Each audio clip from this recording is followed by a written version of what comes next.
오늘 우리 함께 나누실 말씀은 창세기 35장 23절에서 36장 8절까지 말씀입니다. 창세기 35장 23절에서 36장 8절까지 말씀입니다. 말씀을 함께 읽도록 하겠습니다. 제가 읽겠습니다.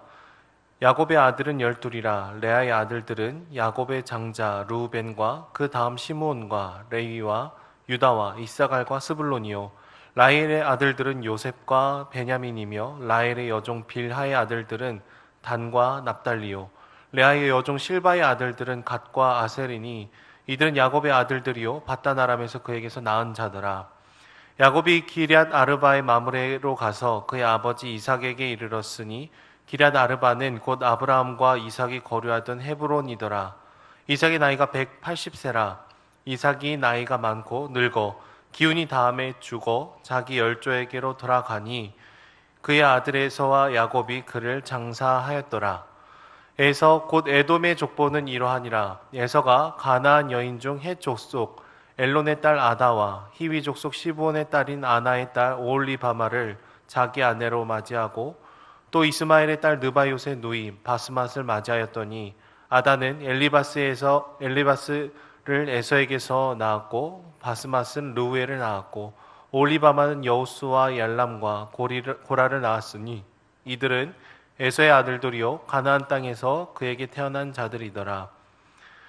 에서가 자기 아내들과 자기 자녀들과 자기 집의 모든 사람과 자기의 가축과 자기의 모든 짐승과 자기가 가나안 땅에서 모은 모든 재물을 이끌고 그의 동생 야곱을 떠나 다른 곳으로 갔으니 두 사람의 소유가 풍부하여 함께 거주할 수 없음이로라. 그들이 거주하는 땅이 그들의 가축으로 말미암아 그들을 용납할 수 없었더라.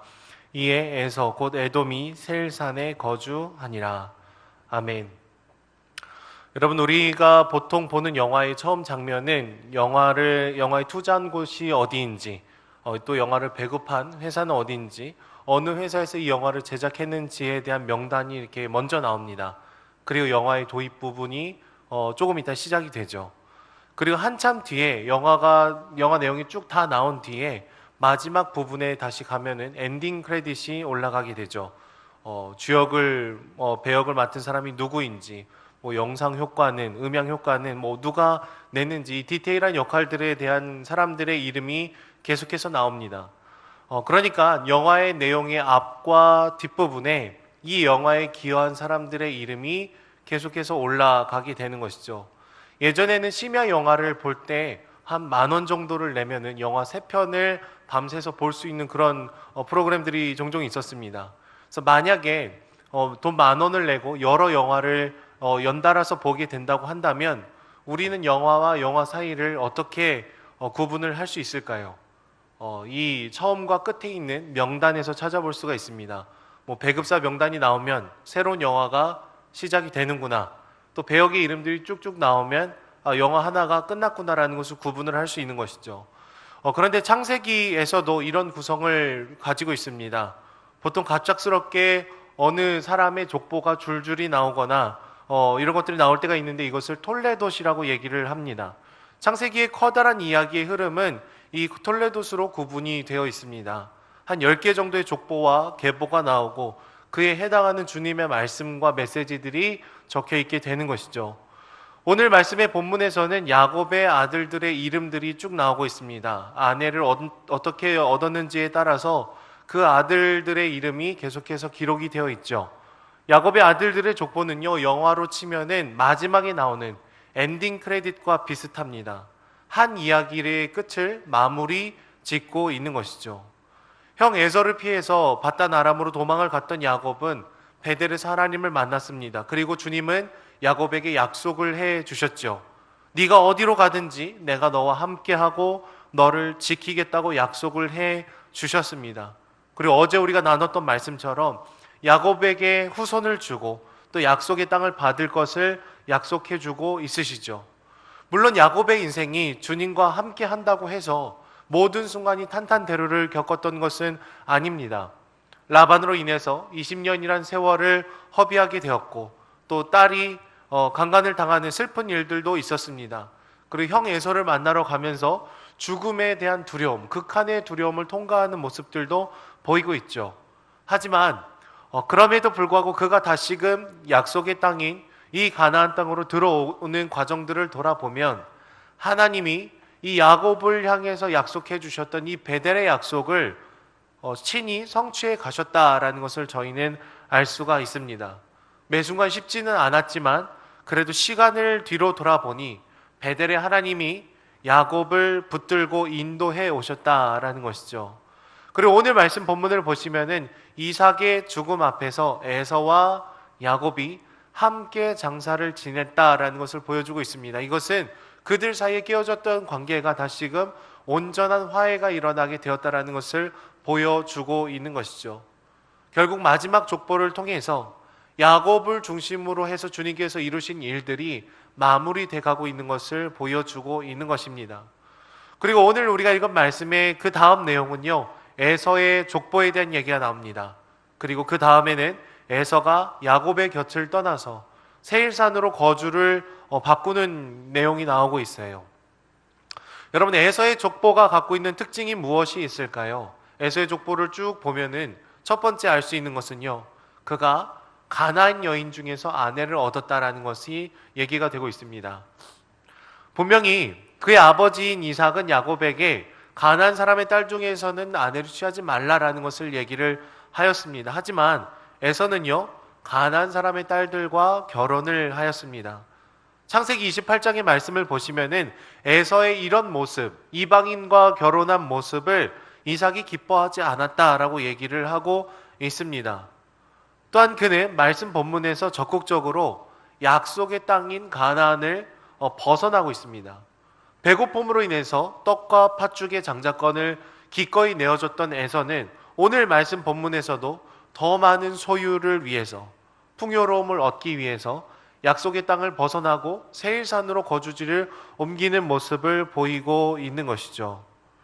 오늘 읽었던 6절의 말씀을 보시면 이렇게 기록이 되어 있습니다. 에서가 자기 아내들과 자기 자녀들과 자기 집의 모든 사람과 자기의 가축과 자기의 모든 짐승과 자기가 가나안에서 모은 모든 재물을 이끌고 그의 동생 야곱을 떠나 다른 곳으로 갔으니, 이 6절이라는 짧은 한 절에서 자기, 나라는 이 단어가 굉장히 많이 반복이 되고 있습니다. 여전히 에서의 마음 가운데는요, 하나님이 그 마음의 중심에 있다기보다 나 중심적인 마음이 굉장히 컸던 것이죠.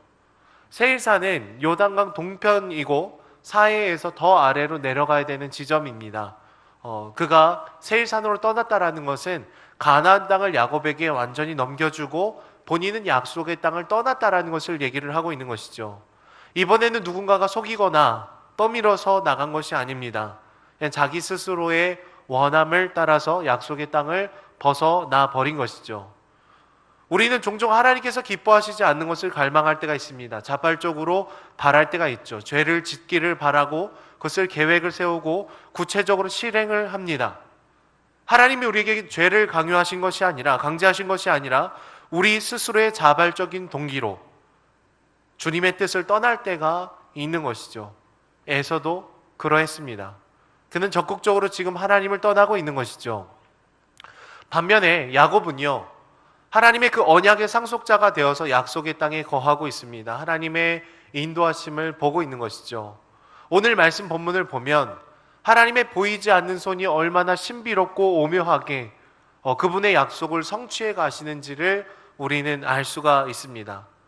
주님께서 약속하셨던 것처럼 장자권의 축복은 야곱을 향해서 흐르고 있습니다. 그리고 에서는 하나님이 무엇인가를 뺏어서가 아니라 자기 스스로 약속의 땅을 벗어나는 일들을 갈망하고 또 실현하고 있는 것이죠. 결국 이 마지막 족보 이야기들을 통해서 우리가 볼 수 있는 것은 두 눈으로 잘 보이진 않지만 오묘하게 신비롭게 하나님의 일들을 이루어 가시는 주님의 손길입니다. 하나님은 우리의 자유의지를 전혀 훼손하지 않으시면서도 당신의 일들을 온전히 이루어 가실 수 있는 놀라운 분이신 것이죠. 주 안에 사랑하는 여러분, 우리 삶이 마감하는 엔딩 크레딧이 올라갈 때 하나님 손에 붙들렸던 인생임이 증명되기를 소망합니다.